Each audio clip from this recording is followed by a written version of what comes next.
नमस्कार, राष्ट्रपोस्ट से मैं पवन केसवानी। छत्तीसगढ़ के पुराने उप मुख्यमंत्री टी.एस. सिंहदेव मुख्यमंत्री बनना चाहते हैं। राजनीति के लिहाज से यह बात कुछ भी अजीब नहीं है, लेकिन मौसम बेमौसम जिस तरह से टी.एस. सिंहदेव अपनी महत्वाकांक्षाओं को सामने रखते हैं तो वहां भूपेश बघेल खेमे में खलबली सी मच जाती है और भारतीय जनता पार्टी को छुटकी लेने का मौका मिल जाता है। टी.एस. सिंहदेव बेहद शालीन और भद्र समझे जाने वाले नेता हैं। काफी समझदारी से बयान देते हैं। कई बार उनकी ऐसी समझदारी कांग्रेस के लिए भारी पड़ जाती है। विधानसभा चुनाव के ठीक पहले सितंबर 2023 में जब उन्होंने रायगढ़ में प्रधानमंत्री नरेंद्र मोदी की भरी सभा में साफ तौर पर यह कह दिया था कि उस समय की भूपेश बघेल की सरकार के साथ केंद्र की मोदी सरकार किसी तरह का कोई भेदभाव नहीं करती। केंद्र के माध्यम से ध्यान आकर्षित करके जो काम हो रहा है, हमारे संविधान की संघीय व्यवस्था में केंद्र के मार्गदर्शन में राज्य अपनी जिम्मेदारी निभाते हुए सदैव काम करता रहा है। इन विधानसभा चुनाव के पहले किसी मंझे हुए नेता का इस तरह से अपनी विरोधी पार्टी के पक्ष में इस तरह का बयान क्या मायने रखता है, ये कोई राजनीति का सामान्य जानकार भी अच्छी तरह से समझ सकता है कि आखिर टी.एस. सिंहदेव के ऐसे बयान से किसे फायदा पहुंचा होगा। और आखिरकार विधानसभा के चुनाव भी आ गए और परिणाम भी आ गया। कांग्रेस 72 से सीधे 35 सीटों पर आ गई, यानी आधे सीटों में आई। उस पर भी राजनीति के जानकारों को उतनी हैरानी नहीं हुई, लेकिन सरगुजा संभाग की 14 की 14 सीटें कांग्रेस हार गई। यहां तक टी.एस. सिंहदेव राजेश अग्रवाल से अपनी ही सीट अंबिकापुर से हार गए। छत्तीसगढ़ की राजनीति की गहरी समझ रखने वाले ये अच्छी तरह से जानते हैं कि भूपेश बघेल के मुख्यमंत्री रहते टी.एस. सिंहदेव के साथ उन्होंने किस तरह से उन्हें लगातार हाशिए में डालने की कोशिश की, लेकिन टी.एस. सिंहदेव हर बार बड़ी शालीनता से इसका जवाब देकर आगे निकल जाते हैं। लेकिन बाबा साहब ने बेमौसम जो बयान दिया है मुख्यमंत्री बनने वाला, उस बारे में भारतीय जनता पार्टी की ओर से चुटकी सामने आना भी लाजमी था। मैं ये कभी नहीं कहूंगा कि मुझे मुख्यमंत्री नहीं बनना, पर आप ये कहोगे कि मुख्यमंत्री आप नहीं बनना चाहते, वैसा कहो तो कौन करे। अब जैसे कलेक्टर एक दिन का बनना है, एक दिन का आर्मी में टोपी पहनना है, ये चलता है। आप देखे होंगे फोटो।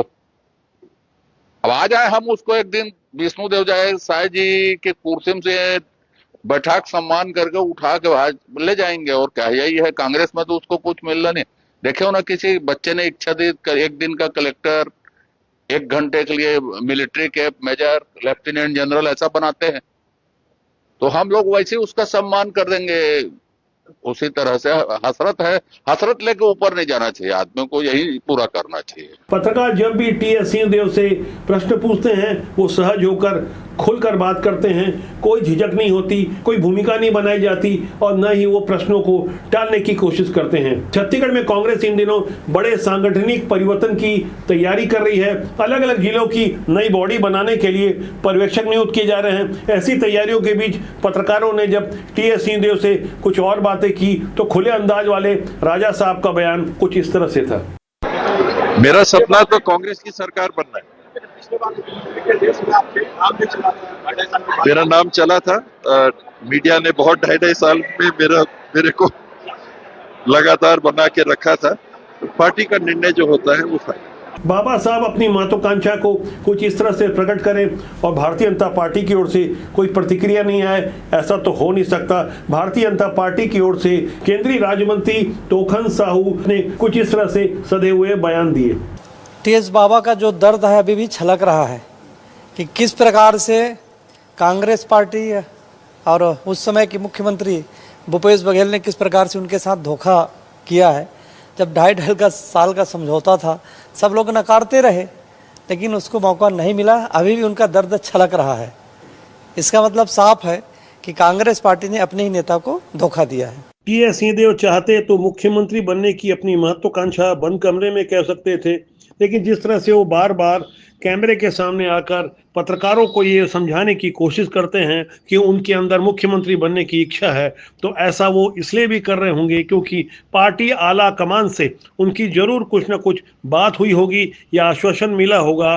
दरअसल पार्टी आला कमान यानी गांधी परिवार ये अच्छी तरह से जानता है कि भूपेश बघेल की हालत छत्तीसगढ़ में कैसी है। जिस तरह से घपले घोटालों के कारण वो बदनाम हो चुके हैं और कभी भी उनकी गिरफ्तारी हो सकती है, तो ऐसे में कांग्रेस की जितनी फजीयत हो रही है उसके लिए छत्तीसगढ़ में कोई एक व्यक्ति जवाबदार है तो वो भूपेश बघेल हैं। ऐसे में टीएस सिंहदेव पर दांव खेलने की तैयारी हो चुकी होगी, लेकिन वो अलग बात है टीएस सिंहदेव का नाम खुलकर ना लिया जा रहा हो, लेकिन टीएस सिंहदेव बिना पार्टी आलाकमान की मंजूरी के खुले में ऐसा बार बार नहीं कहते कि वो मुख्यमंत्री बनने की महत्वाकांक्षा रखते हैं। वैसे इस बात के संकेत इसी साल 4 फरवरी को नेता प्रतिपक्ष चरणदास महंत ने साफ तौर पर दे दिए थे कि महाराज के नेतृत्व में ही चुनाव लड़ेंगे। हम साथ रहेंगे, महाराज की अगुवाई में चुनाव लड़ेंगे, निश्चित रूप से हमारी सरकार बनेगी, कांग्रेस की सरकार बनेगी, प्रदेश में फिर कांग्रेस की सरकार। दरअसल भारतीय जनता पार्टी अच्छी तरह से जानती है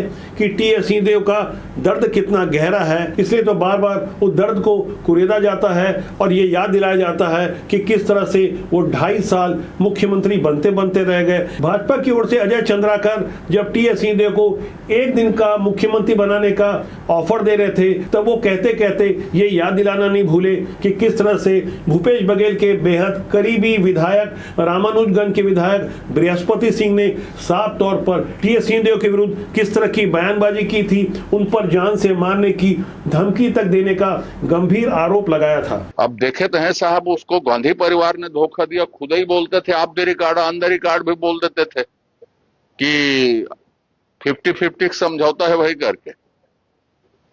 अब ये इसको भी अपनी राजशाही का कुछ हिस्सा बेच के कुछ देते तो शायद बन जाते हैं। वो गद्दी में बैठ के पूरा पहुंचाए, एटीएम बन गए तो 5 साल पूरा कर लिए। अब इनको तो भूपेश बघेल जी के खास मंत्री ने, खास विधायक ने कहा बाबा जी से मेरी जान को खतरा है करके, ये हालत तो उसकी थी हुई। भाजपा के पुराने दिग्गज और पूर्व मंत्री अजय चंद्राकर जिस तरह से टीएस सिंहदेव के बीते हुए 2 कल को याद दिला रहे थे और बताने की कोशिश कर रहे थे कि किन परिस्थितियों में उन्हें 2.5 साल का मुख्यमंत्री नहीं बनाया गया और किन परिस्थितियों में उनके अपने ही सरगुजा के बृहस्पति सिंह ने उनके विरुद्ध भूपेश बघेल के करीबी होने के कारण झूठा और मनगढ़ंत आरोप लगाया था। हालांकि बृहस्पति सिंह ने इसके लिए बाद में साफ तौर पर माफी मांग ली थी, लेकिन तब तक बहुत देर हो चुकी थी। दरअसल वो घटना जुलाई 2021 की है जब टीएस सिंहदेव इंतजार कर रहे थे कि 2.5 साल हो चुके हैं, वो मुख्यमंत्री बनाए जाएंगे, लेकिन तब तक हालात बदल चुके थे। तब राहुल गांधी राष्ट्रीय अध्यक्ष नहीं थे, क्योंकि राहुल गांधी की ओर से ही राष्ट्रीय अध्यक्ष रहते ये आश्वस्त किया गया था कि 2.5 साल भूपेश बघेल और 2.5 साल टीएस सिंहदेव मुख्यमंत्री बनेंगे। 17 दिसंबर 2018 को जब भूपेश बघेल शपथ ले चुके थे तब तारीखें गिनी जा रही थी, लेकिन जब तारीखें बीत चुकी थी और नंबर टीएस सिंहदेव को आया तब छत्तीसगढ़ की राजनीति में वो हुआ जो इसके पहले कभी नहीं हुआ। और खासकर टीएस सिंहदेव को तो बिल्कुल भी यकीन नहीं होगा कि उनके अपने ही सरगुजा से बृहस्पति सिंह जैसे विधायक अचानक रातों रात अपने साथ न जाने कहां से 18-19 विधायक लाकर एक प्रेस कॉन्फ्रेंस करेंगे और टीएस सिंहदेव के विरुद्ध बेहद गंभीर आरोप लगाएंगे। ऐसे आरोपों के बाद टीएस सिंहदेव चलती विधानसभा छोड़कर चले गए थे और उस समय कांग्रेस के प्रभारी रहे पीएल पूनिया ने उन्हें किसी तरह से समझाया, बृहस्पति सिंह ने माफी मांगी, लेकिन तब तक देर हो चुकी थी। समूचा सरगुजा संभाग ये अच्छी तरह से जान चुका था कि टीएस सिंहदेव के साथ किस तरह की साजिश हो रही है। निवेदन करूंगा टीएस बाबा इस रास्ते को छोड़ दें।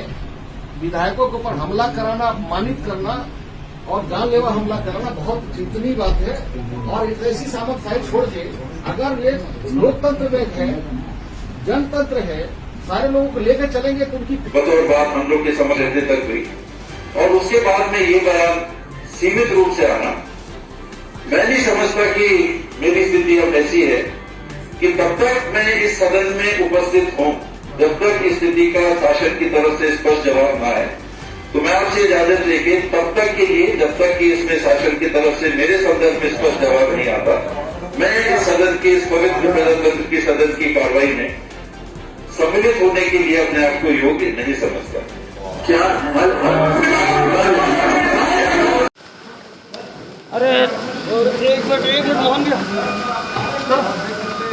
राजनीति के ऐसे हालातों और घटनाक्रम को देखने के बाद इसलिए सभ्य समझे जाने वाले व्यक्ति राजनीति में आने से परहेज करते हैं, लेकिन हमारा मानना है राजनीति बुरी नहीं होती, उसमें काम करने लोग अच्छे या बुरे होते हैं। जब तक अच्छे लोग राजनीति में नहीं आएंगे तो बुरे लोग राजनीति में कब्जा जमाए रहेंगे। ऐसे में सिस्टम, समाज और देश का कैसे भला होगा। इसलिए हमारा आग्रह है अच्छे लोग राजनीति में आए। तो आज के लिए इतना ही मेरा आपसे आग्रह है कि चैनल को देखें, लाइक करें, प्यार दें, प्यार बांटें, चैनल को सब्सक्राइब करें। नमस्कार।